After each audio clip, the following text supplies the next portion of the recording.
বলছেন যে বিড়াল নাই এখন, আমার নামই তো পুচির মা, আমার প্রতিটা কন্টেন্টেও আছে, কারণ আমি পুচির মা, পুচি হচ্ছে আমার বিড়াল, আমার মেয়ে।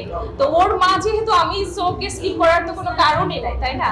তো আসলে পুচিদের ভবিষ্যতের কথা ভেবেই হচ্ছে আমি এখন অন্য কোথাও মনোযোগ দিচ্ছি। আমরা এখন যে আপনারা যে দেখতে পাবেন যে আমাদের সব গ্রামের ভিডিও, তার প্রধান কারণ হচ্ছে গ্রামে আমরা একটা জমি নিয়েছি যেখানে আমরা আমাদের 18টা বিড়াল শহরের মধ্যে ছোট ছোট রুমে রাখতে হয় একটা অ্যাপার্টমেন্টে।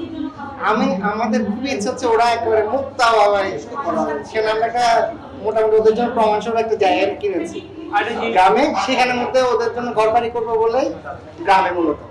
তো ওই বিড়ালদেরকে ওইখানে আমরা শিফট করবো। ওদের পড়ালেখাটা আমরা ম্যানেজ করি, এবং যেটা হয় ওরা যে স্কুলে থাকে সেই স্কুলের টিচার ম্যামরা আমাদেরকে অনেক সাপোর্ট করে। আর যেটা হয় যে আমাদেরকে আপনারা যখন গ্রামে দেখছেন, ওরা আসলে গ্রামে থাকে না, ওরা শহরে ঢাকায় আছে এবং ওদের স্কুল রেগুলার ওরা করছে, দেখে মনে হতে পারে যে ওরা আমাদের সাথে থাকছে। পুচির মা কেন হলেন বলেন? পুচি আছে বলেই পুচির মা হলো।